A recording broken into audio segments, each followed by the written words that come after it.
আপনারা কি কখনো ম্যাপে গ্রিনল্যান্ডের দিকে তাকিয়ে ভেবেছেন এই বিশাল দ্বীপটি কেন প্রায় পুরোই ফাঁকা?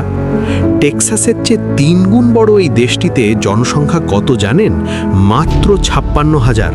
অর্থাৎ একটি ছোট স্টেডিয়ামে যত মানুষ ধরে, পুরো গ্রিনল্যান্ডে তার চেয়েও কম মানুষ থাকে। অনেকে বলবেন এটা তো বরফের দেশ, ঠান্ডায় মানুষ থাকবে কি করে? কিন্তু এখানেই টুইস্ট। আলাস্কা বা আইসল্যান্ডও তো প্রচণ্ড ঠান্ডা, সেখানে তো লক্ষ লক্ষ মানুষ থাকে। তাহলে গ্রিনল্যান্ডে কেন নয়? আজকের ভিডিওতে আমরা এই রহস্যের গভীরে যাব এবং জানব সেই কারণগুলো যা কোনো পাঠ্য বইয়ে লেখা নেই। গ্রিনল্যান্ডের প্রথম সমস্যা হলো এর ভৌগোলিক অবস্থান। আপনি যদি ভাবেন জাহাজ নিয়ে সেখানে পৌঁছে যাবেন, তবে সাবধান, এখানকার সমুদ্র আপনাকে স্বাগত জানাবে না, বরং মারতে চাইবে। গ্রিনল্যান্ডের চারপাশে সমুদ্রে ভাসছে লক্ষ লক্ষ টন ওজনের আইসবার্গ।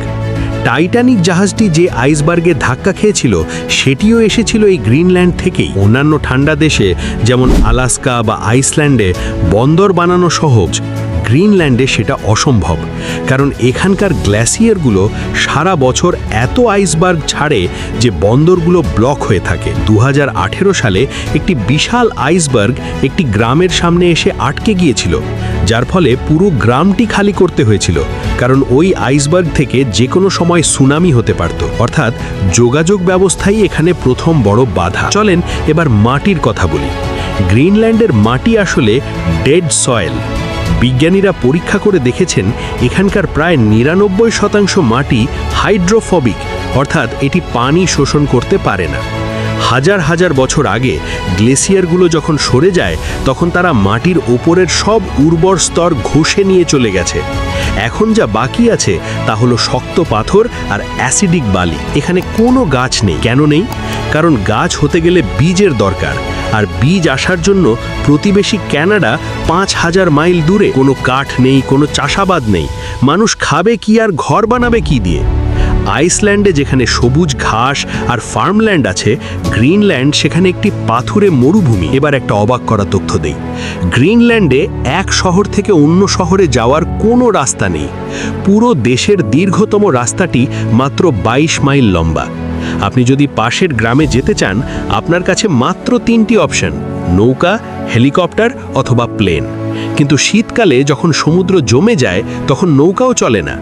ভাবুন তো, এমন এক জীবন যেখানে আপনার প্রতিবেশী আপনার থেকে কয়েকশো মাইল দূরে এবং যাওয়ার কোনো উপায় নেই।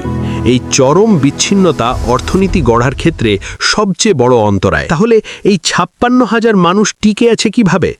এখানে বাস করে ইনুইট উপজাতি। এদের শরীর প্রাকৃতিকভাবেই এই ঠান্ডার সাথে মানিয়ে নিয়েছে। এদের শরীরে এক ধরনের বিশেষ ব্রাউন ফ্যাট থাকে যা তাপ উৎপন্ন করে, এবং এরা সামুদ্রিক চর্বি হজম করতে পারে, যা আমাদের জন্য প্রায় অসম্ভব। কিন্তু ইতিহাসের একটি কালো অধ্যায় হলো ১৯৫০-এর দশকে ডেনমার্কের হস্তক্ষেপ। তারা জোর করে ইনুইটদের ঐতিহ্যবাহী গ্রামগুলো ভেঙে শহরের অ্যাপার্টমেন্টে নিয়ে আসে। এর ফলে তাদের সংস্কৃতি ধ্বংস হয়ে যায় এবং বর্তমানে গ্রিনল্যান্ডে আত্মহত্যার হার বিশ্বের সবচেয়ে বেশি। এটি একটি বিশাল সামাজিক ট্র্যাজেডি। গ্রিনল্যান্ড কেবল ঠান্ডার জন্য ফাঁকা নয়, এর পেছনে রয়েছে মাটির রুক্ষতা, গাছের অভাব, ভয়ঙ্কর আইসবার্গ এবং চরম একাকিত্ব। যদিও বর্তমানে সেখানে লিথিয়াম এবং গ্রাফাইটের মতো দামি খনিজ পাওয়া গেছে, কিন্তু তা মাটির গভীর থেকে তোলা এখনও অনেক ব্যয়বহুল। গ্রিনল্যান্ড আমাদের শেখায় যে প্রকৃতি যেখানে প্রতিকূল, সেখানে প্রযুক্তিও অনেক সময় হার মেনে নেয়। আপনি কি এমন কোনো জায়গায় থাকতে চাইবেন যেখানে কোনো গাছ নেই আর কোনো রাস্তা নেই? কমেন্টে জানান। ভিডিওটি ভালো লাগলে শেয়ার করুন। দেখা হবে পরের ভিডিওতে।